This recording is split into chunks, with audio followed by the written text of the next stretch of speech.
पवित्र पिता परमेश्वर प्रभु यीशु मसीह के नाम से, जिस तरह से आपने मूसा को कहा और एक आज्ञा और सावधानी के तौर पर कहा कि तू परमेश्वर है और जलन रखने वाला परमेश्वर है, और जो कोई तेरे निकट आए अवश्य जाने कि तू पवित्र है और तू अपनी महिमा कभी खुद हुई मूर्तों को नहीं देता। पिता, इस सारी स्तुति, आराधना, धन्यवाद, गवाहियों के तौर और प्रभु दशवांश अर्पण उठाने के बेटों के तौर हम सारी बातों में सारा आदर महिमा तुझे देते हैं। पिता, कोई मनुष्य इस योग्य नहीं है कि उसे महिमा या जलाल प्राप्त हो पिता, लेकिन प्रभु यीशु मसीह के नाम से सारी प्रतिष्ठा सिर्फ हम आपके नाम को देते हैं। तू ही योग्य है स्तुति आराधना की, तू ही योग्य है मेरे खुदा। शास्त्र में लिखा है जो कैसर का है वह कैसर को दो, जो परमेश्वर का है वह परमेश्वर को दो। हम आपको कुछ दे नहीं सकते पिता, क्योंकि सब कुछ आपकी ओर से है, आपके लिए और आपके द्वारा है पिता।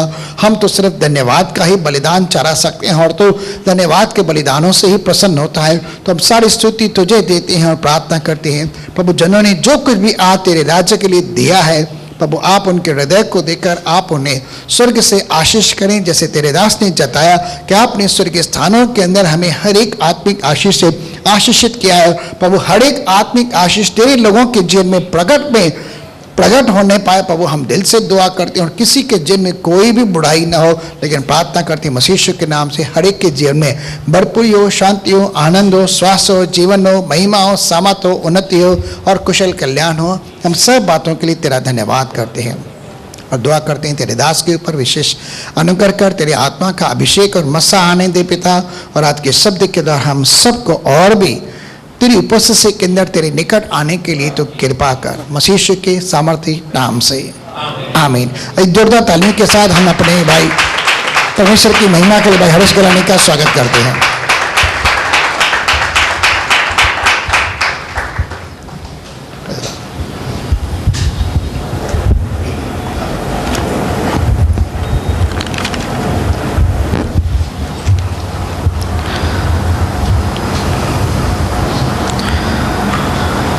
आइए माते प्रकाशित वाक्य की पुस्तक उसका 4 अध्याय।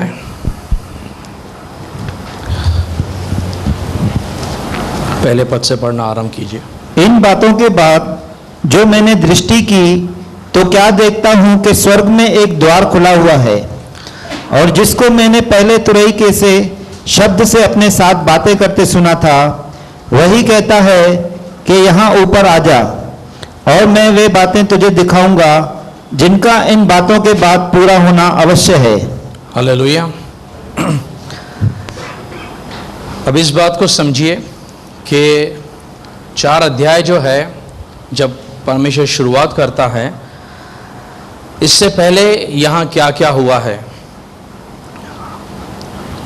अगर आप इस चीज़ को अच्छे से समझने का प्रयास करेंगे तो परमेश्वर ने कलसियाओं को चेतावनी देते हुए उन्हें स्वर्ग राज्य के अंदर विजय पाने के लिए प्रोत्साहन देते हुए उन्हें कुछ निर्देश दिए।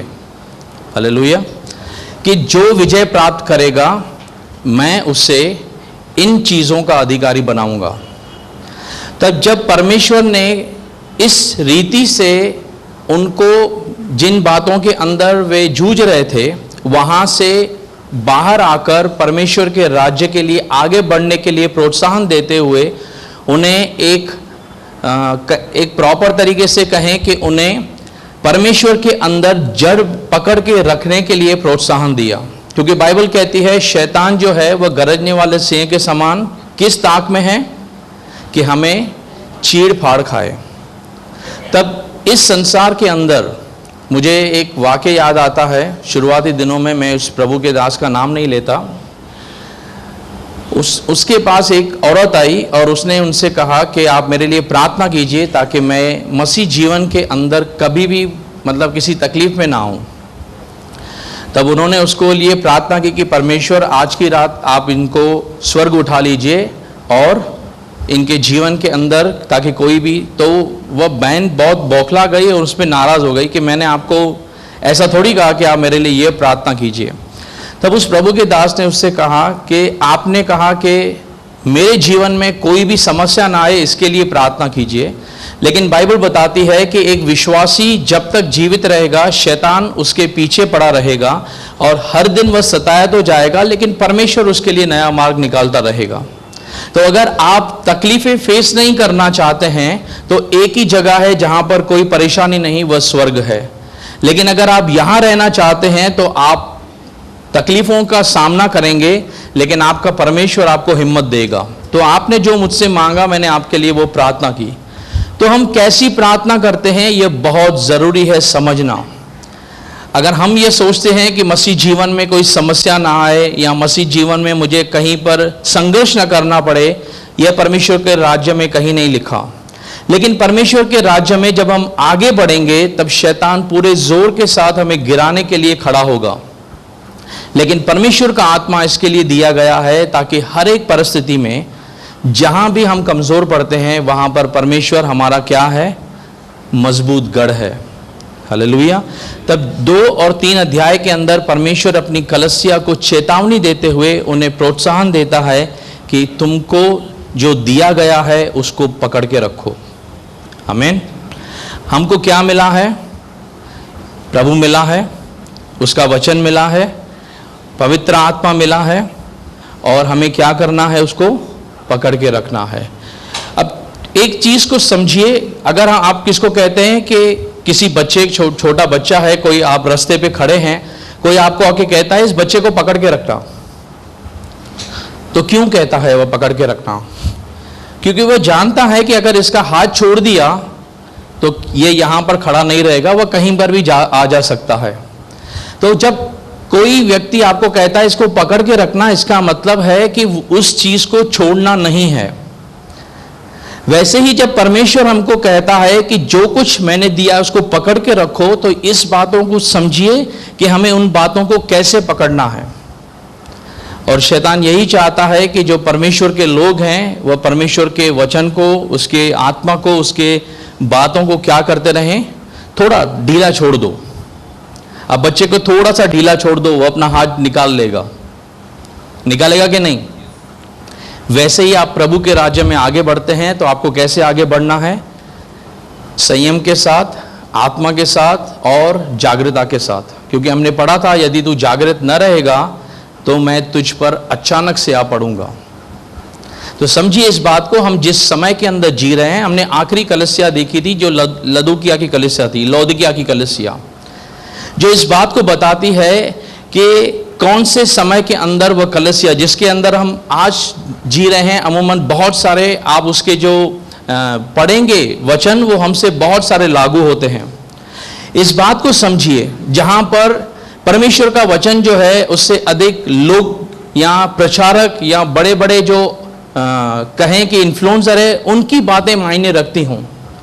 जब आपके जीवन में वचन क्या कहता है यह पता नहीं हो, लेकिन दूसरा कोई क्या कहता है, इन बातों से इन्फ्लुएंस किया जाता है। ऐसी परिस्थितियों में लौदकिया की कलीसिया थी। लोगों ने अपनी मनोविज्ञानिता से अपने नियम बनाए थे।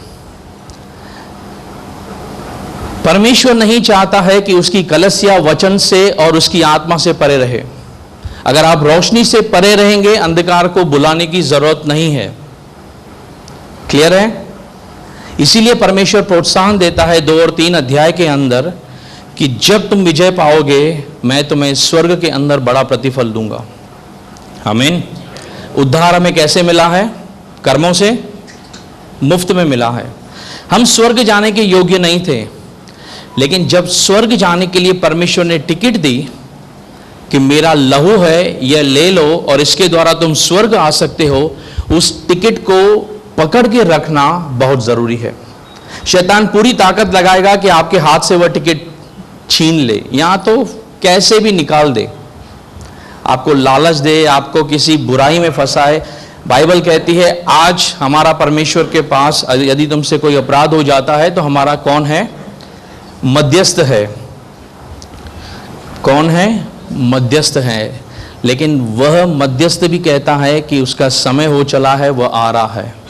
इसीलिए तैयारी कीजिए, ताकि बार बार जो है, देखिए नए व्यक्ति जो होता है, इब्रानियों का लेखक कहता है उन्हें दूध की लालसा होती है, लेकिन तुम जो पुराने हो अन्न और स्यानों के लिए है। तो हम जो पुराने हैं, प्राचीन हैं, हमें परमेश्वर के वचन के अंदर जड़ पकड़े रहना बहुत जरूरी है। जानते हैं क्यों? यदि कोई एक ऐसा व्यक्ति हो जो हट्टा कट्टा हो, मजबूत हो, यदि वह चलते चलते बार बार गिरता है करके, और एक छोटा बच्चा है वह चलते चलते गिरता है, तो दोनों में से आप किसको नॉर्मल नहीं गिनेंगे? जो बड़ा व्यक्ति गिरता है, क्योंकि उसको गिरना नहीं चाहिए, क्योंकि उसके जो मसल्स हैं उसमें स्ट्रेंथ होना चाहिए। वैसे ही हम जो प्राचीन हैं, पुराने लोग हैं, जो परमेश्वर के पास समय को जानते हैं, प्रभु को जानने लगे हैं, हमें इस बात को समझना पड़ेगा कि हमें परमेश्वर के लिए क्या करना है, बनाए रखना है। अपने विश्वास के अंदर हमको कीमत चुकानी है। और याद रखिए, जब आप अपने विश्वास के लिए कुछ मैं ऐसा नहीं कहता कि विश्वास के लिए आप कीमत चुकाते हैं, यह विश्वास हमें यीशु के ऊपर करने के द्वारा स्वर्ग मिला है, लेकिन उस विश्वास को खो न दें, उसको पकड़ के रखने के लिए मेहनत करनी है। और परमेश्वर का वचन, परमेश्वर का आत्मा, इसके सिवा और कोई तीसरी चीज नहीं है जो हमें बचा सकता है। आमीन। 2 और 3 अध्याय से जैसे हम 4 अध्याय के अंदर आते हैं, यह एक इंपॉर्टेंट जंक्शन है। इस चीज को समझिए यहां पर क्या लिखा हुआ है, क्योंकि जब परमेश्वर ने यूहन्ना को बुलाया था, तब परमेश्वर ने उसे कुछ कुछ बातें बताई थी करके। ब्रदर, पहला अध्याय आइए, उसका 19 पद पढ़िए, ध्यान से सुनिए अब इस चीज को क्या लिखा हुआ है। इसीलिए जो बातें तूने देखी है। अब यूहन्ना को जब प्रकाशित वाक्य दिया गया था, तब उसको निर्देश दिए गए थे करके कि किस रीति से तुझे प्रकाशित वाक्य जो है, या जो दर्शन में तुझे दे रहा हूं, उसको किस रीति से लिखना है। जो तूने बातें देखी हैं, नंबर 1, और जो बातें हो रही है, जो बातें घट रही हैं, और जो इसके बाद होने वाली है, और उन बातों के पश्चात जो होने वाली हैं, उन सबको लिख ले। उन सबको क्या कर? अब लिखने का क्रम दिया गया। इस बात को समझिए, जब यूहन्ना को परमेश्वर प्रकाशित वाक्य का दर्शन दे रहा है, उसे 3 भागों के अंदर बांटने के लिए यह कहा जा रहा है। पहला भाग कौन सा है? तू क्या देख रहा है। दूसरा भाग, क्या हो रहा है। और तीसरा भाग, जो उनके बाद होने वाला है। अगर आप ग्रीक ट्रांसलेशन में जाएंगे तो यहां पर एक वर्ड दिया गया है कि जो इसके बाद होने वाला है, मेटा टाउटा। क्या वर्ड है? मेटा टाउटा। अब मेटा आप सब जानते हैं, फेसबुक उठाइए, इंस्टाग्राम उठाइए, क्या है वो, कहां से आया, उसके विषय में हम नहीं जाते हैं, लेकिन एक ग्रीक शब्द है जिसको समझना क्यों जरूरी है करके, क्योंकि जब परमेश्वर ने यूहन्ना को इस बारे में बताया, तब उसको क्या बताया? 3 भाग। हमने पहले अध्याय में क्या देखा? हमने देखा कि जब परमेश्वर यूहन्ना को दर्शन देता है, वह यीशु मसीह की स्वर्ग के अंदर क्या महिमा है, यीशु का अस्तित्व स्वर्ग में कैसा है, और यीशु स्वर्ग का अधिकारी है, और कैसे यूहन्ना जो देखता था कि मेरे साथ चलने वाला यीशु और महिमा में यीशु को जब देखता है, वह मूर्छित होकर गिर पड़ता है। यीशु का भव्य दर्शन जो है वह उसे दिखाई दिया।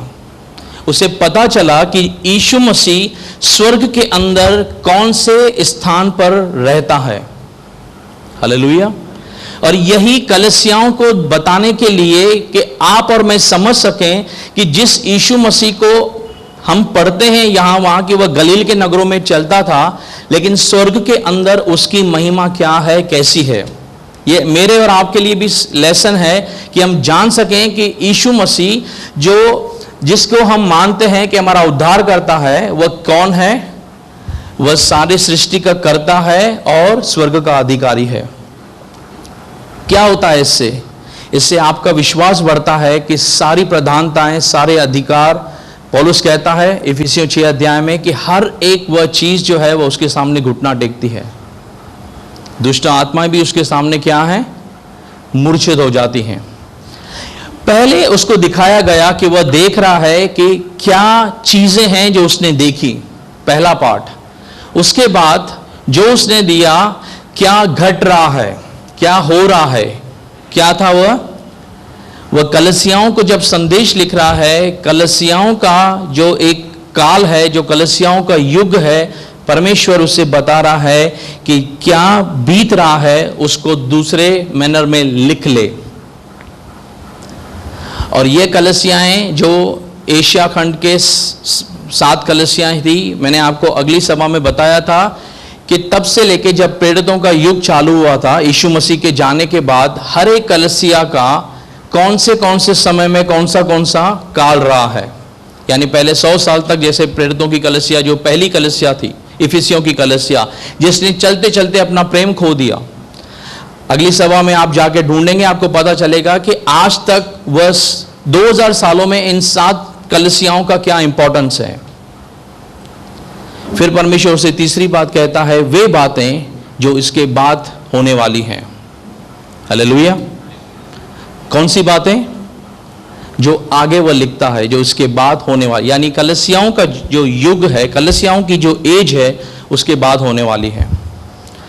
अब जो इस बात में इत्तेफाक रखते हैं कि कलसिया 7 सालों के लिए परमेश्वर यहां नहीं होगा, उनके लिए इस बात पे विश्वास करना कठिन होगा।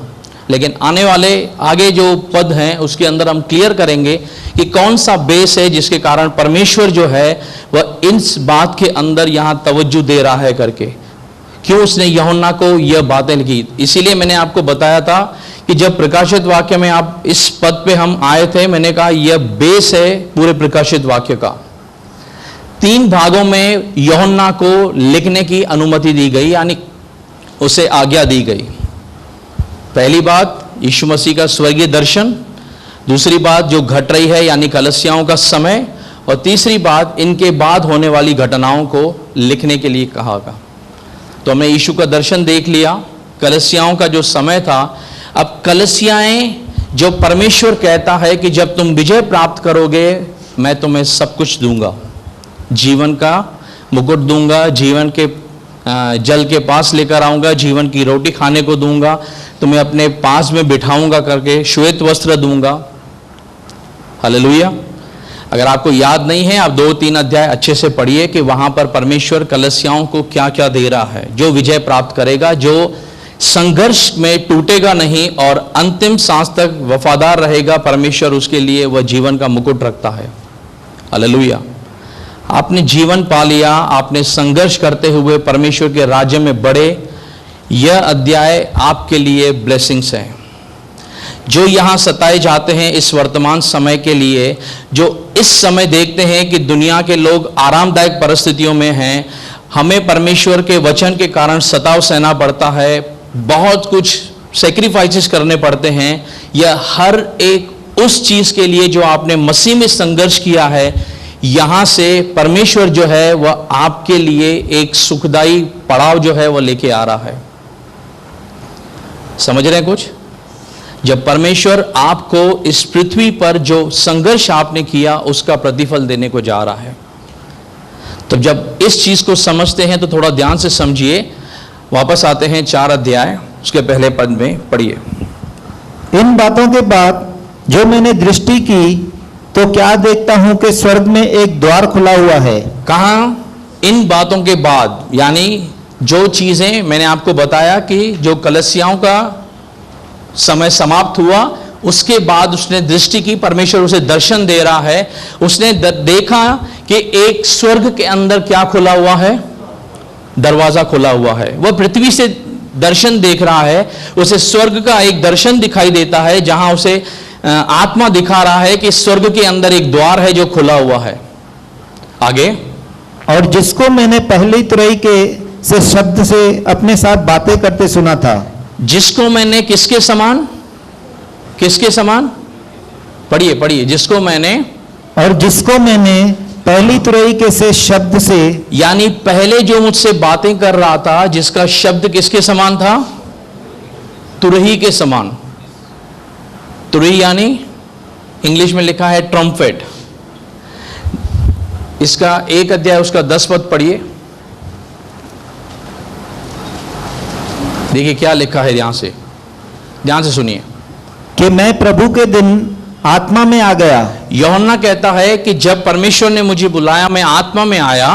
और अपने पीछे तुरई का सा शब्द यह कहते सुना, उसने अपने पीछे एक आवाज सुनी जिसकी आवाज कैसी थी? तुरही के समान। इंग्लिश में क्या लिखा है? And heard behind me great voice as of trumpet, यानी जो उससे बात कर रहा था उसकी आवाज जो थी वह कैसी थी? तुरही की सी थी। वापस आइए 4:1 में। जो उससे पहले बात कर रहा था अब उससे वही आवाज फिर से सुनाई दी और वह कहता है कि जिसको मैंने पहले तरीके से यानी 1:10 में जो मुझसे बात कर रहा था उसकी आवाज को मैंने फिर से उसी वाणी में सुना जैसे तुरही का शब्द आता है। आगे पढ़िए। वही कहता है कि यहाँ ऊपर आ जा और मैं वे बातें तुझे दिखाऊंगा जिनका इन बातों के बाद पूरा होना अवश्य है। अब वो उसको कहता है कि तू कहाँ आ जा?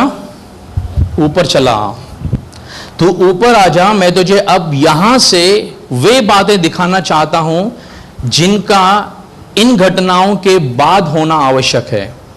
यानी कलीसियाओं का जो युग है उसके बाद में होने वाली घटनाएं जो हैं वह दिखाने के लिए वह उसको कहता है तू यहां पर ऊपर आ जा। हालेलुया। अब वह तुरही का जो शब्द है उस पर थोड़ा सा ध्यान दीजिए करके, क्योंकि पौलुस महाशय कहता है 1 कुरिन्थियों 15 अध्याय के अंदर कि अंतिम तुरही फूकी जाएगी और हम कहाँ होंगे? 1 थिस्सलुनीकियों में भी यही लिखा है करके कि तुरही फूकी जाएगी और जैसे ही तुरही फूकी जाएगी विश्वासी जो है, तुरही का जो शब्द है वह इंपॉर्टेंट क्यों है? क्योंकि जब यूहन्ना से बातें की जा रही थी उसे भी वही आवाज के द्वारा बताया जा रहा है और वह सुन रहा है वह शब्द जो ट्रम्पेट वॉइस है। अगर आपको ट्रम्पेट वॉइस सुनना है आप YouTube पे सर्च करिए करके कि बाइबल ट्रम्पेट वॉइसेस कैसे हैं, आपको पता चलेगा करके। क्योंकि जब आप उस वॉइस को सुनेंगे आपके अंदर कुछ मैं बताना चाहूं कि एक लहर उठती हुई दिखाई देगी कि परमेश्वर कैसे उस वॉइस के द्वारा समझो आपको इंकरेज करता है। लेकिन एक चीज समझिए, यह जो आवाज है, तुरही का जो शब्द है, यह हो सकता है करके उस समय जिस समय यीशु कलीसिया को लेने के लिए आए हमें सुनाई न दे, क्योंकि वह पलक झपकते होगा। यहां पर जो उससे बात कर रहा था उसने तुरही का सा शब्द सुना और वह उससे आगे बात करता है। ध्यान से सुनिए आगे क्या लिखा गया है। और तुरंत मैं आत्मा में आ गया और क्या देखता हूं कि एक सिंहासन स्वर्ग में धरा है और उस सिंहासन पर कोई बैठा है। और जैसे ही उसे बुलाया गया कि तू ऊपर आ जा, वह किस में आया? आत्मा के अंदर आया। अब उसे पता नहीं है करके कि वह कहाँ पर था, कैसा था, उसका शरीर कहाँ पर था, वह कैसे फॉर्म करते हुए स्पिरिचुअल फॉर्म में गया, कैसे गया उसे पता, लेकिन वह आत्मा में आया और उसने अपने आप को कहाँ पाया? स्वर्ग के अंदर। और स्वर्ग में जब उसने उस मंजर को देखा उसे क्या दिखाई दिया? क्या दिखाई दिया? सिंहासन। और उस सिंहासन पे कोई बैठा है। थोड़ा सा इमेज कीजिए कि आप स्वर्ग गए हैं और आपको दिखाई पड़ता है एक श्वेत सिंहासन है जिस पर कोई विराजमान है। आगे। और जो उस पर बैठा है वह यशब और मानिक का सा दिखाई पड़ता है और उस सिंहासन के चारों ओर मरकत सा एक मेघधनुष दिखाई देता है। अब जो उस पर बैठा था वह यशब और मानिक सा दिखाई देता है। ये उन पत्थरों के हीरों के नाम हैं करके, अगर आप इनको देखेंगे तो ये बहुत चमकते हैं और इनके अंदर बहुत सारे रोशनी निकलती है। अगर रोशनी पड़ती है तो ये और क्या होते हैं? चमकते हैं। यानी यह बता रहा है कि जो बैठा हुआ है उसका तेज जो है वह बहुत ही गहरा तेज है। अब आप परमेश्वर के तेज को किस रीति से बता पाएंगे? जब अलिया पर प्रभु से मिलना चाह रहा था तब परमेश्वर ने उससे कहा कि यह हो नहीं सकता कि मनुष्य मेरा मुख देखे और जीवित रहे। तो जो स्वर्ग के अंदर उसको दिखाई दिया, उसका मुंह तो वह नहीं देख पाया होगा, लेकिन वह जब तेज देख रहा है उसको कैसे बयान करेगा?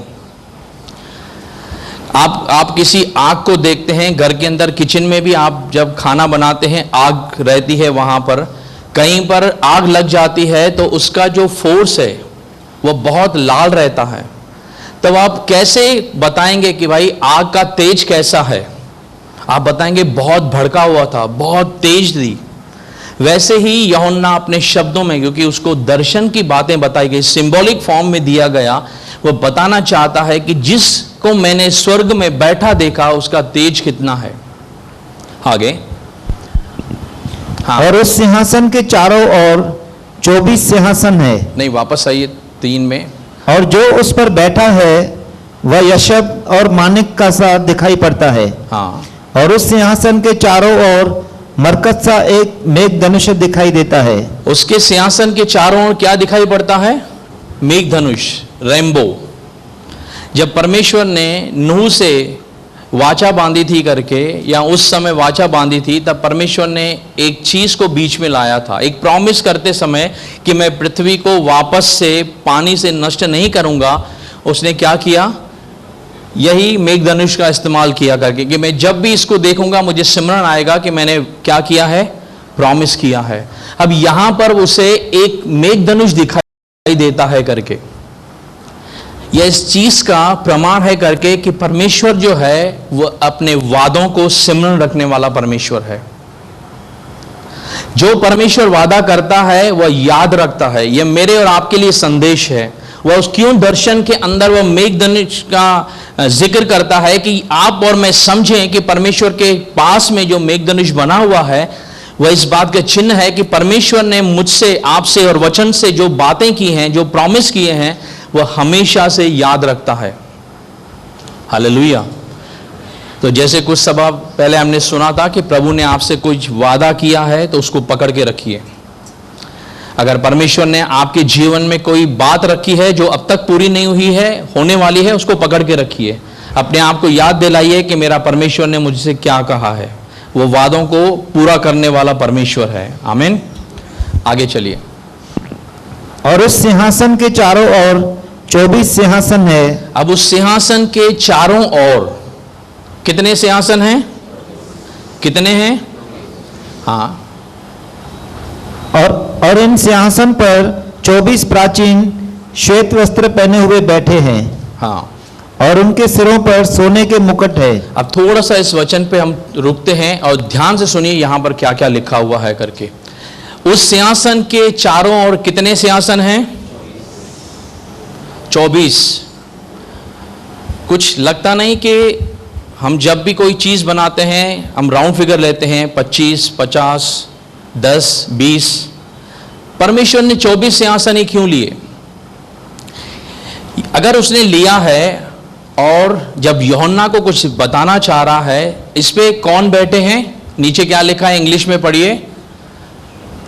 I saw 4 and 20 Elder. कौन? प्राचीन धर्मवृद्ध उस पे बैठे हुए हैं। इसका मतलब यह जो आंकड़ा है यह किसी न किसी चीज को दर्शा रहा है। समझ रहे हैं बात को? अब ये कौन से आंकड़े हैं? थोड़ा सा हम समझने की कोशिश करते हैं कि क्या हुआ है। अब पढ़िए। और इन सिंहासनों पर 24 प्राचीन कौन से कपड़े पहने हुए हैं? कौन से कपड़े? श्वेत वस्त्र पहने हुए हैं। चलिए 3 का 21 पढ़िए क्या लिखा है। प्रकाशित वाक्य 3 उसका 21 में क्या लिखा है? जो जय पाए मैं उसे अपने साथ अपने सिंहासन पर बैठाऊंगा, जैसा मैं भी जय पाकर अपने पिता के साथ उस सिंहासन पर बैठ गया। जो जय पाए मैं उसे कहां बिठाऊंगा? किसके पास? पढ़िए अच्छे से। जो जय पाए मैं उसे अपने साथ सिंहासन पर बिठाऊंगा, जैसे मैं जय पाकर कहां बैठा हूं? पिता के दाहिनी ओर बैठा है। तो ये जो 24 बैठे हुए हैं, परमेश्वर कहता है कि जो जय पाएगा वह मेरे साथ मेरे सामने सिंहासन पे होगा। हालेलुया। किसको मैसेज था यह? कलीसिया को। यह संदेश किसको था? कलीसिया को। अब कलीसिया ने विजय पाली, मैं नहीं कहता हूं विश्वासी ने, जिसने विजय पाली वो कहां होगा? उस सिंहासन पर। क्योंकि परमेश्वर ने वादा किया है कि जो जय पाएगा वो कहां पर होगा मेरे साथ। ये 24 जो सिंहासन है ये किसी चीज को रिप्रेजेंट करते हैं, हम देखेंगे आगे क्या है ये। लेकिन अगर आप विजय प्राप्त करते हैं, आप परमेश्वर के सामने उसके साथ उस सिंहासन पर बैठे हुए रहेंगे। हालेलुया। कहां पर? परमेश्वर के सामने। किस पर? जमीन पर नहीं। कहां पर? इसका मतलब यीशु कहता है करके अब से मैं तुम्हें दास नहीं कहूंगा, मैं तुम्हें क्या कहूंगा? और परमेश्वर यूहन्ना क्या कहता है? जितनों ने उसको मान लिया है उनको परमेश्वर ने पुत्र होने का अधिकार दिया है। यीशु मसीह इकलौता था और हम उसके साथ संगी वारिस हैं। परमेश्वर ने उसको क्या दिया है? सिंहासन दिया है। तो जो उसके समान जय पाकर आ रहा है, प्रभु से क्या दे रहा है? जमीन पे बैठो नहीं, कहां बैठो? हालेलुया। इसलिए मैंने कहा कि जो आप यहां संघर्ष कर रहे हैं, अब आपका प्रतिफल का समय है।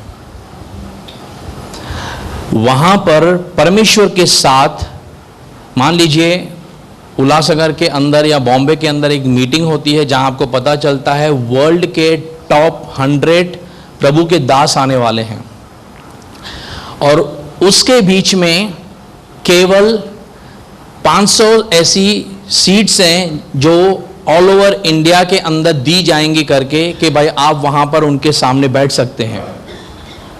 और अचानक से कोई आपको आकर दे करके कि यह टिकट लो, आप जाना चाहेंगे क्या? आप क्या कहेंगे? नहीं जाना, ऐसा कहेंगे? भाई जहां वो आप जा रहे हैं वह एक महत्वपूर्ण स्थान हो जाएगा, क्योंकि बहुत उम्दा 100 लोग आ रहे हैं, उसके बीच में केवल 500 लोग होंगे और उसका मुझे जाने का न्योता मिल रहा है, मैं जाऊंगा? अब प्रभु कह रहा है मैं तुम्हें अपने सामने सिंहासन पे बैठने का दे रहा हूं।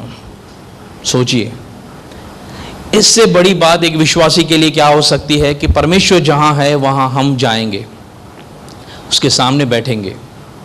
हालेलुया। चलिए एक और वचन पढ़िए, इसका 3 उसका 5 पढ़िए। जो जय पाए उसे इसी प्रकार श्वेत वस्त्र पहनाया जाएगा, और मैं उसका नाम जीवन की पुस्तक में से किसी रीति से न काटूंगा। जो जय प्राप्त करे उसे क्या दिया जाएगा? क्या दिया जाएगा? श्वेत वस्त्र दिया जाएगा। मैंने आपको कहा था कि यीशु मसीह ने मुझे और आपको अपना, जितनों ने यीशु को ग्रहण किया है उसने यीशु को पहन लिया है, ये बाइबल बताती है, बराबर। लेकिन जो भोज के अंदर एक व्यक्ति गया था जिसके पास राजश्री वस्त्र नहीं थे, उसको निकाल दिया गया। इसका मतलब जो वस्त्र स्वर्ग जाने के लिए चाहिए वह यीशु को पहनना जरूरी है, यानी धार्मिकता के अंदर बने रहना जरूरी है। तो श्वेत वस्त्र क्या दिखाते हैं? जिसको वह दिया गया, यानी यह व्यक्ति अपनी धार्मिकता को बरकरार रखते हुए और परमेश्वर को पकड़ते हुए आगे बढ़ा है। लिखा गया है यहां क्या है? उससे इसी प्रकार मैं क्या दूंगा? श्वेत वस्त्र। जो 24 धर्मवृत्त बैठे हैं, कौन से कपड़े पहने हुए बैठे हैं? बैठे हैं। परमेश्वर इस बात को समझिए कि यह 24 धर्मवृत्त कौन हो सकते हैं। यह किसको दे रहा है श्वेत वस्त्र? कलीसिया को। थोड़ा सा हाँ बोलेंगे तो मुझे लगेगा कि आप समझ रहे हैं। यह श्वेत वस्त्र किसको दे रहा है? कलीसिया को। विजय प्राप्त करने के बाद कलीसिया को श्वेत वस्त्र दिए गए। अब वहां पर दर्शन में कौन बैठा है श्वेत वस्त्र पहने हुए? कौन हो सकता है? कौन हो सकता है? सोचिए, क्योंकि पौलुस कहता है कि जब तुरही फूकी जाएगी, जो मसीह में मरे हुए हैं हम उनसे पहले कभी नहीं जाएंगे, बराबर। जब मसीह आएगा वे क्या होंगे? क्या होंगे? और हम बदल जाएंगे। वे जी उठेंगे, हम बदल जाएंगे। इसका मतलब जब हम प्रभु के सामने होंगे, साथ में होंगे। समझ रहे हैं बात को? इसका मतलब यहां पर ऐसे हम नहीं बोल सकते हैं करके कि जो अब तक मर चुके हैं ये उसके विषय में लिखा है, वो हमसे पहले पहुंच गए, क्योंकि पौलुस कहता है वे जी उठेंगे, हम बदल जाएंगे और हम साथ में वहां पर होंगे। समझ रहे हैं बात को? हालेलुया। इसका मतलब जो वहां पर श्वेत वस्त्र पहने हुए हैं उससे ये श्वेत वस्त्र क्या है? रिवॉर्ड मिला है। समझिए ध्यान से। चलिए एक और वचन पढ़ते हैं, आज समझ सकेंगे कि क्या हो रहा है। 2:10 पढ़िए।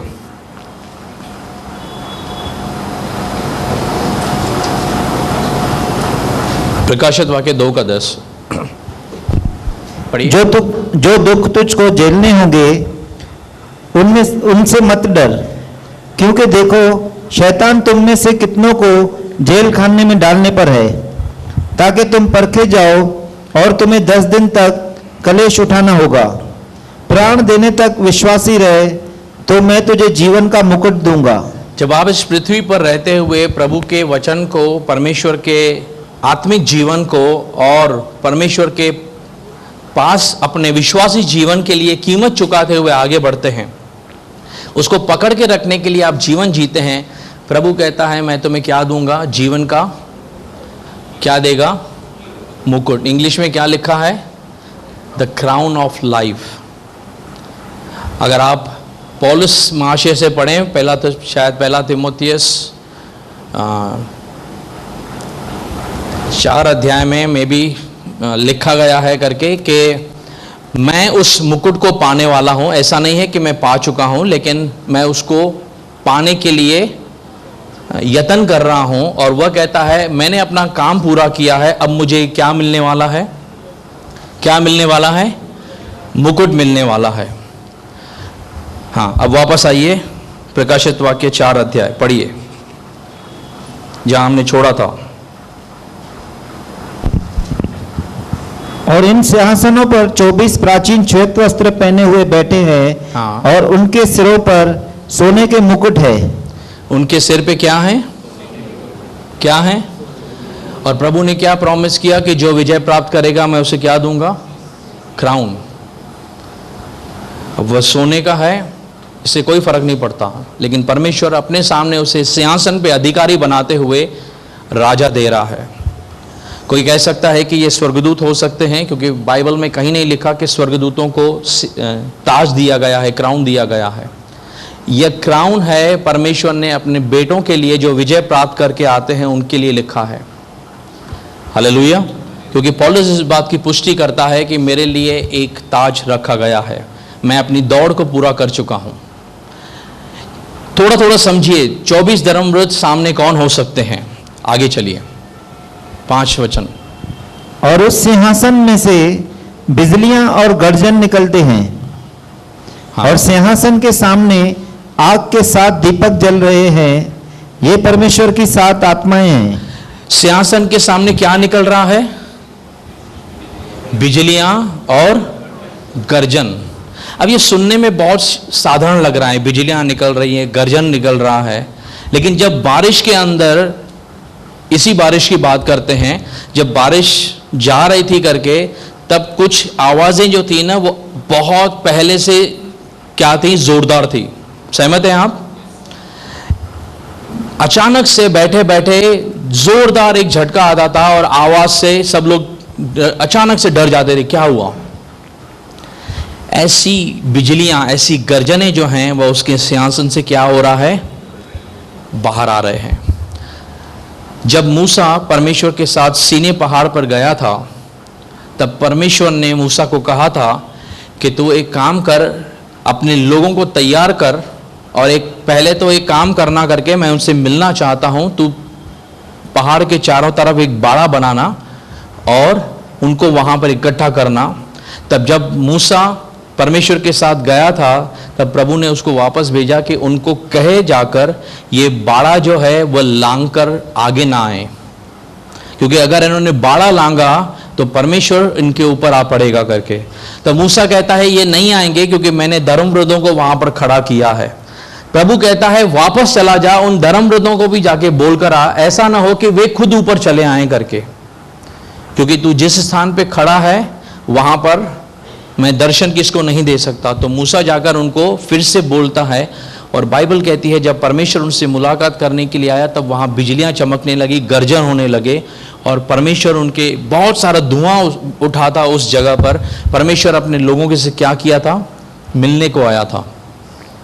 ये इस बात का चिन्ह है करके कि वही परमेश्वर जिसने उस समय सीने पहाड़ पर अपने नियम शास्त्र बताते हुए लोगों से भेंट की, अब उस सिंहासन पर जो बैठा है वहां से क्या निकल रहा है? वही बिजलियां निकल रही हैं। तो समझने का प्रयास कीजिए कि यीशु मसीह जो है वह अपने पिता के अंदर पूरी तरीके से क्या है? उस स्थान को, उसके स्टेटस को क्या किए हुए है? पकड़े हुए है। यानी त्रिएकता के अंदर पिता, पुत्र और पवित्र आत्मा क्या है? तीनों इक्वल है। तो इस बात को समझिए कि परमेश्वर ने अपने पुत्र की महिमा की है, तो वह पुत्र कौन से स्थान पर बैठा है, और जो पवित्र आत्मा इस समय मेरे और आपके पास है, हिफाजत के लिए दिया गया है, उसका क्या महत्व है। लिखा गया, मैं तुम्हें अनाथ नहीं छोड़ता हूं, मैं तुम्हारे लिए एक सहायक भेज रहा हूं। तो किसको लगता है ये तो हेल्पर है हमारे लिए, ये तो सहायक है। ये तो सहायक का मतलब क्या होता है? हेल्पर का मतलब क्या होता है? वह नौकर नहीं है, वह स्वर्ग का अधिकारी है, लेकिन वह हमारी हिफाजत के लिए दिया गया है कि जब तक यीशु ना आए तब तक हमारी हिफाजत होती रहे यहां पर। समझ रहे हैं? तब परमेश्वर पिता, पुत्र और पवित्र आत्मा, तब यीशु का वहां पर अस्तित्व है। उसके सिंहासन से क्या निकल रही हैं? बिजलियां और गर्जन निकल रही हैं। अब सोचिए, यूहन्ना खड़ा होकर देख रहा है, उसकी आवाजें जो हैं वह कौन सी होंगी। अब महसूस कीजिए कि हम खड़े हैं और अचानक से एक बड़ी बिजली का शब्द सुनाई देगा। आप वहां पर कैसा फील करेंगे? आप प्रभु के सामने हैं। आगे पढ़िए। और उस सिंहासन के सामने मानो बिलोर के समान कांच का सा समुद्र है, और सिंहासन के बीच में और सिंहासन के चारों ओर 4 प्राणी है, जिनके आगे पीछे आंखें ही आंखें हैं। अब यहां लिखा है, सिंहासन के सामने आग के 7 दीपक जल रहे हैं। वे परमेश्वर की 7 आत्माएं हैं। कौन सी आत्माएं? परमेश्वर की 7 आत्माएं। परमेश्वर के पास कितनी आत्माएं हैं? बोलिए बोलिए। आज तक एक ही सुना था ना, पवित्र आत्मा। लेकिन यह कौन सी आत्मा है? अगर आप इसको पढ़ेंगे जाके, यशाया में लिखा है बुद्धि का आत्मा, समझ का आत्मा, और ऐसे 7 जिक्र लिखे हैं करके, जो परमेश्वर अपनी आत्मा के द्वारा हम सबको देता है। यह इस बात का चिन्ह है कि जो प्रभु ने वचन दिया है उसके अंदर उसकी सारी भरपूरी जो है वो शामिल है करके। आगे आते हैं, 6 पद में लिखा है कि उस सिंहासन के सामने मानो बिलोर के समान कांच का समुद्र है। किसके समान? बिलोर देखा है? बिलोर को देखिए कैसा होता है, वह चमकता है। जब उसके ऊपर रोशनी पड़ती है तब पूरी तरीके से क्या है, वह रोशनी फेंकता है। एक चीज को देखिए, अगर आप मान लीजिए कहीं पर जाते हैं, किसी बड़े से ग्राउंड के ऊपर अगर सूर्य की किरणें पड़ती हैं, नीचे मान के चलिए नमक पड़ा हुआ है, तो आपकी आंखों के अंदर जो रिफ्लेक्शन आएगा वह कैसा आएगा? उसका रिफ्लेक्शन आएगा कि नहीं? उसका तेज, जो सूर्य की किरणें हैं या बहुत तेज हैं, उस सफ़ेद नमक पे पड़ के उसकी तेज को और बढ़ा देंगे। हो सकता है कभी कभी आप ऐसे भी देखते हैं कि सामने जब सूर्य की रोशनी आती है हम देख नहीं पाते हैं, क्योंकि उसका तेज बहुत होता है। हालेलुया। वैसे ही समझिए कि एक समझो बड़ा सा ग्राउंड है और उसके अंदर दूर हैं बहुत सारे लोग व्हाइट कलर के कपड़े पहन के खड़े हुए हैं, तो आपको कैसे दिखेगा? आप बहुत दूर हैं, आपको पता नहीं है, कैसे दिखेगा आपको? आप समुद्र के किनारे गए हैं, जब आप समुद्र पे खड़े रहते हैं, दूर दूर तक जब आप देखते हैं, आपको क्या दिखाई पड़ता है कि जैसे आसमान और समुद्र एक ही हैं, लगता है ऐसे। वहां पर आपको फर्क नहीं दिखता कि दूर आसमान और नीचे का जो पानी है उसमें अंतर नहीं दिखता। नजदीक अंतर हमको दिख जाता है, दूर नहीं दिखता, क्योंकि वह उसके समान दिखाई पड़ता है। यहां पर परमेश्वर के सिंहासन के सामने एक कांच का समुद्र है। कांच कैसा होता है?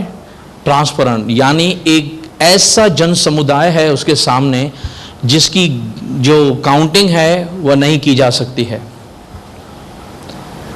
आगे चलिए, अब मैं इसके डीप में नहीं जाना चाहता हूं, इसीलिए मैं थोड़ा थोड़ा करके आपको समझा रहा हूं। चलिए आगे। 4 प्राणी हैं जिनके आगे पीछे आंखें हैं।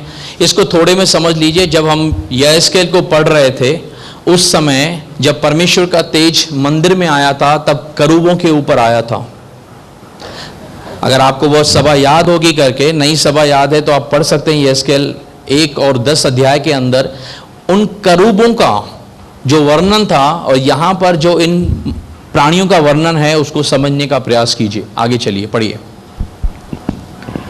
पहला प्राणी सिंह के समान है और दूसरा प्राणी का मुंह बछड़े के समान है। तीसरे प्राणी का मुंह मनुष्य का सा है और चौथा प्राणी उड़ते हुए उकाब के समान है। जो उसके सामने खड़े हैं वो उसका वर्णन कर रहा है कि कैसे ये दिखते हैं। और ये जो चारों प्राणी हैं इनके पास समझाने के हिसाब से, क्योंकि मैंने आपको बताया था कि यूहन्ना के पास समझाने के लिए और कोई भी नहीं था करके, इसीलिए उसने सिंबॉलिक लैंग्वेज यूज की है करके। जो पहला प्राणी है वह दिखने में कैसा है? सिंह के समान। दूसरा कैसा है? बछड़े के समान। तीसरा कैसा है? मनुष्य का सा। चौथा कौन सा है? उकाब का सा। अगर आप बाइबल स्कॉलर्स को देखेंगे ना, वो इस बात की पुष्टि करते हैं कि जो 4 गॉस्पेल हैं उनको अगर आप कंपैरिजन करेंगे तो आपको पता चलेगा करके, जब आप मत्ती का पुस्तक स्टार्ट करते हैं आपको यह पता चलता है कि जितनी सारी पुराने नियम के अंदर मसीह को लेकर व्यवस्था दी गई थी, मत्ती इस बात की पुष्टि करता है कि मसीह के अंदर वे सारी व्यवस्था पूरी हो जाती है। और मत्ती उसको प्रकट करता है कि यही यहूदा का सिंह है जो क्या करता है?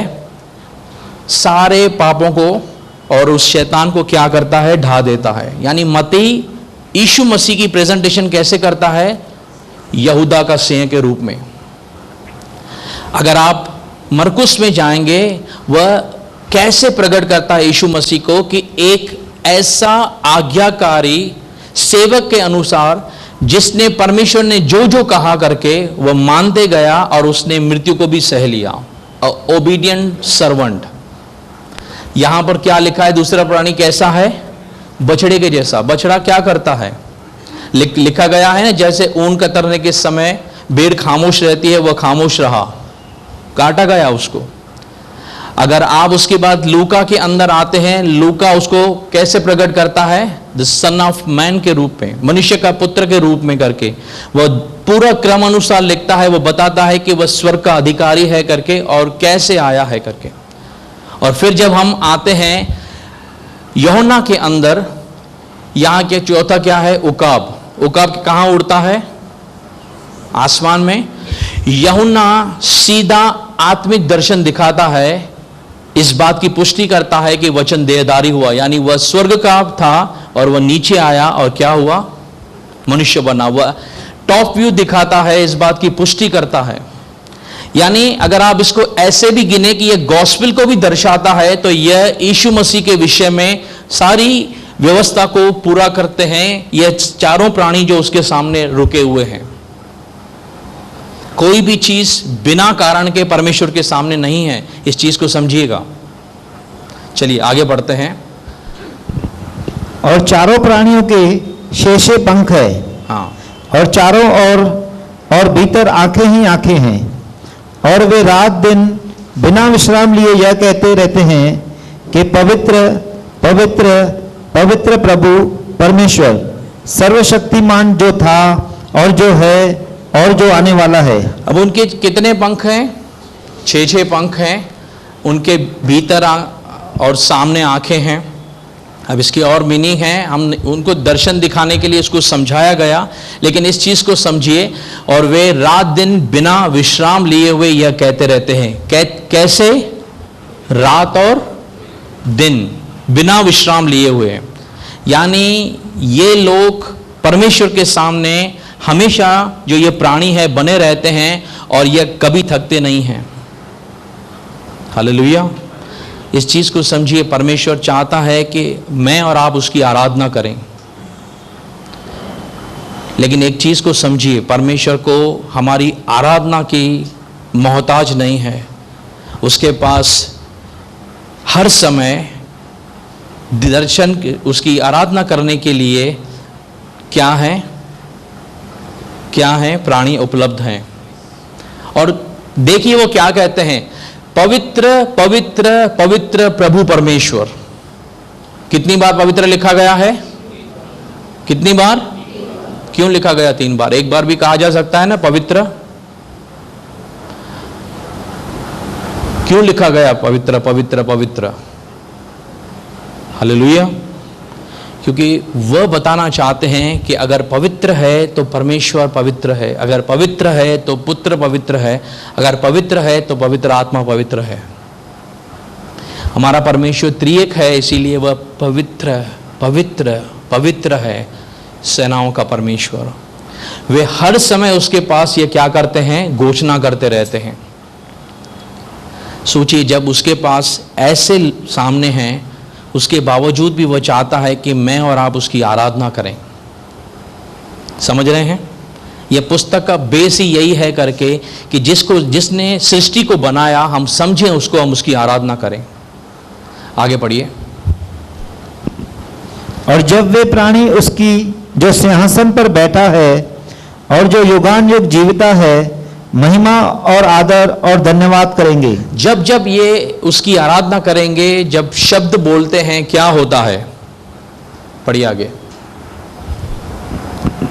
तब 24 प्राणी सिंहासन पर बैठने वाले के सामने गिर पड़ेंगे। तब 24 प्राणी जो हैं, वे अपने सिंहासन से क्या करते हैं? उठते हैं और सामने क्या करते हैं? गिर पड़ते हैं। और उसे जो युगान युग जीविता है प्रणाम करेंगे। हाँ। और अपने अपने मुकुट सिंहासन के सामने यह कहते हुए डाल देंगे। अब ध्यान से सुनिए वो क्या कर रहे हैं। 24 धर्मव्रत अपनी जगह से उठते हैं। वे जो सामने सिंहासन पे बैठा है उसको दंडवत करते हैं। इंग्लिश में क्या लिखा है? And worship him. उसकी आराधना करते हैं और अपना मुकुट निकालते हैं, उसके सामने रखते हैं। आगे क्या हो रहा है? पढ़िए।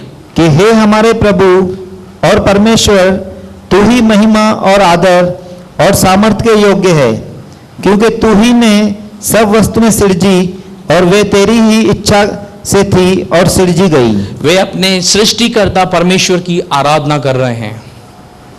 समझिए क्या हो रहा है यहाँ पर। परमेश्वर की आराधना की जा रही है और जैसे वे प्राणी कहते हैं पवित्र है पवित्र है पवित्र है, वह धर्मव्रत उठते हैं, दंडवत करते हैं, अपने सिंहासन, अपने मुकुट को सामने रखते हैं और परमेश्वर की क्या कर रहे हैं?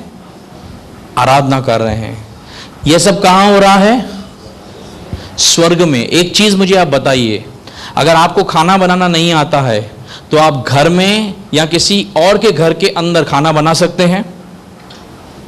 नहीं। आपको गाड़ी चलाना नहीं आता है, आप किसी भी गली में, शहर में गाड़ी चला सकते हैं? नहीं। क्यों? क्योंकि सीखा ही नहीं है। वैसे ही अगर आप इस पृथ्वी पर परमेश्वर की आराधना नहीं कर रहे हैं करके, तो एक चीज याद रखिएगा, आपको स्वर्ग के अंदर केवल यही चीज करनी है, उसकी आराधना। तो जब यहां हम प्रभु की आराधना करना नहीं सीखेंगे तो स्वर्ग के अंदर कैसे करेंगे? पॉइंट को समझ रहे हैं? कितना जरूरी है परमेश्वर की स्तुति आराधना करना। हमारे जीवन से उसको क्या मिल रहा है, सोचिए जरा इस बात से। वचन इंपॉर्टेंट है, लेकिन आराधना करना उससे कहीं जरूरी है। अगर हम आराधना का महत्व नहीं समझ रहे हैं, याद रखिए हम बहुत सारे डिपार्टमेंट के अंदर वीक हैं। हमें इस समय अपने आप को चेक करने की जरूरत है, क्योंकि कलसियाओं का समय चल रहा है जो मुझे और आपको चेक करना है कोई क्या हम चूक कर रहे हैं। आराधना कीजिए परमेश्वर की। आप घर के अंदर हैं, अपने परमेश्वर के साथ बैठिए, रिश्ता बनाइए, उसकी महिमा कीजिए, उसकी आराधना कीजिए, इस बात को समझते हुए कि 24 घंटे या 7 दिन कहें या 365 दिन कहें, जितना समय है, क्योंकि स्वर्ग में पता नहीं दिन गिनते हैं कि नहीं, लेकिन जितना भी समय है वहां पर परमेश्वर ने उन प्राणियों को रखा है जो हर समय उसकी आराधना करते हैं। यह मुझे आवश्यकता है कि मैं परमेश्वर की आराधना करूं, परमेश्वर को मेरी आवश्यकता नहीं है, लेकिन मुझे और आपको जरूरी है कि हम अपने परमेश्वर, अपने सृष्टिकर्ता की आराधना करें। हालेलुया। तो महत्व को समझिए करके यूहन्ना यह मैसेज देना चाहता है। आगे पढ़िए, 1-2 वचन हम पूरा करते हैं।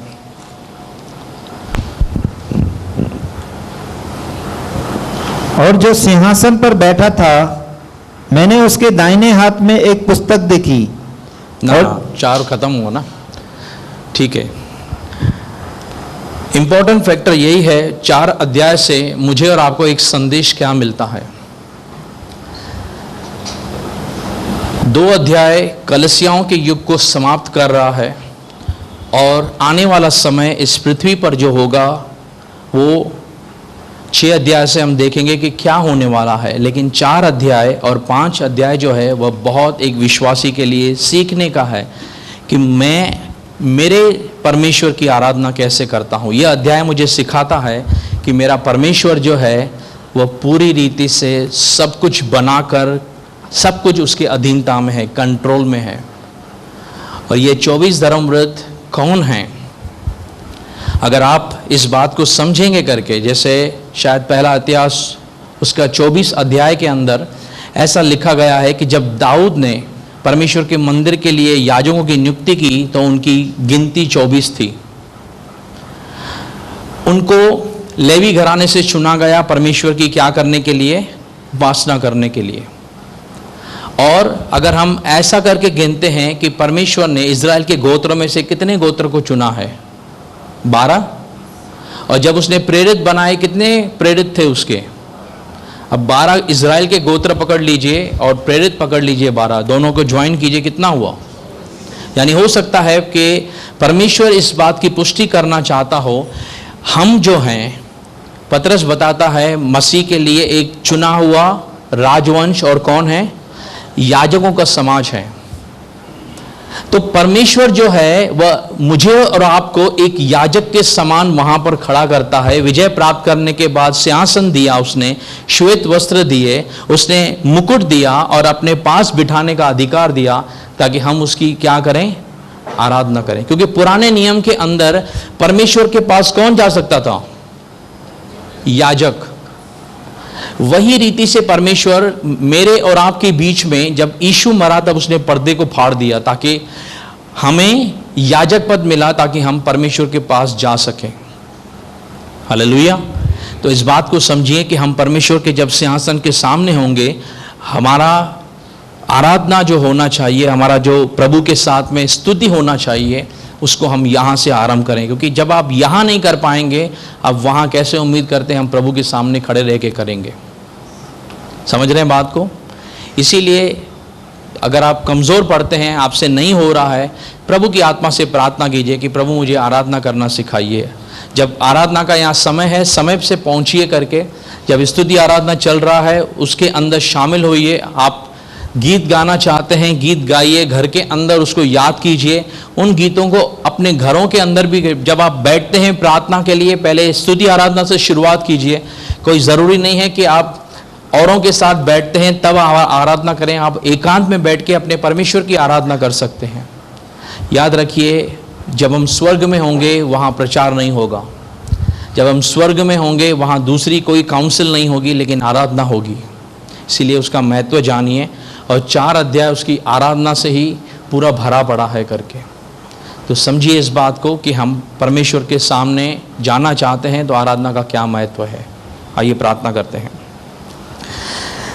प्यारे परमेश्वर, हम तेरे नाम को ऊंचा उठाते हैं क्योंकि परमेश्वर, हमने जितने सारे आज वचन पढ़े पिता परमेश्वर, यूहन्ना को जब तूने दिया प्रभु यह प्रकाशित वाक्य, उस समय तूने इस बात को अंगीकार करते हुए, लिखते हुए पुष्टि की कि इसको सुनने वाला, इसको पढ़ने वाला और पिता इनको मानने वाला आशीषित है पिता परमेश्वर। आज जितने सारे हमने वचन पढ़े पिता परमेश्वर 4 अध्याय में से, ये हमें इस बात की घोषणा करते हैं पिता परमेश्वर कि सृष्टिकर्ता परमेश्वर की प्रभु जी स्वर्ग के अंदर महिमा कैसी है प्रभु जी, और जो वहाँ पर प्रभु हैं वह कैसे दंडवत करते हैं परमेश्वर तेरे नाम को। पिता हम प्रार्थना करते हैं परमेश्वर, हमारा हृदय तेरी स्तुति से भरा रहे पिता। हम आपसे प्रार्थना करते हैं हमारा हृदय के अंदर प्रभु जी संसारिक बातों को निकालिए परमेश्वर, हमारे हृदय को आत्मिक बनाइए परमेश्वर। हमें संसारिक नहीं लेकिन प्रभु आत्मा के अंदर बढ़ना सिखाइए प्रभु जी, क्योंकि बाइबल कहता है संसार और संसारिक चीज़ें जो हैं नाश होती हैं, लेकिन प्रभु आत्मा जो आध्यात्मिक व्यक्ति है प्रभु जी, जो आत्मिक बातें हैं वह सदाकाल की हैं प्रभु। पौलुस कहता है हम देखी हुई वस्तुओं पर मन नहीं लगाते हैं, लेकिन जो आने वाली अदृश्य वस्तुएं हैं, अनदेखी वस्तुएं, हम उस पर मन लगाते हैं प्रभु। यह संसार थोड़े समय के बाद प्रभु यहाँ पर चीज़ें अलग होंगी, तेरा आना बहुत निकट है। हम प्रार्थना करते हैं परमेश्वर, हर दिन, आज का दिन नहीं सिर्फ, हर दिन जब हम पिता उठते हैं हम अपने आप को इस बात को समझाएं प्रभु, यह दिन हमारे सृष्टिकर्ता ने बनाया है और यह हमारा दायित्व है कि हम उसकी आज के दिन आराधना करें परमेश्वर, ताकि प्रभु जो वह चाहता है उसकी संतान उसकी आराधना करें, वह पूरा हो सके प्रभु। पवित्र आत्मा हमें दिया गया है, हम उसको शोकित न करें परमेश्वर। और प्रभु हम प्रार्थना करते हैं, तेरा आत्मा हमें सिखाता है पिता परमेश्वर, तेरा आत्मा हमसे बात करता है, इसीलिए हम तेरे नाम को ऊंचा उठाते हैं प्रभु परमेश्वर। सारी महिमा तेरे नाम को देते हैं, प्रार्थना यीशु के नाम से मांगते हैं, सुन और स्वीकार कर हमारे आत्मिक पिता, आमीन। प्रभु आपको आशीष दे।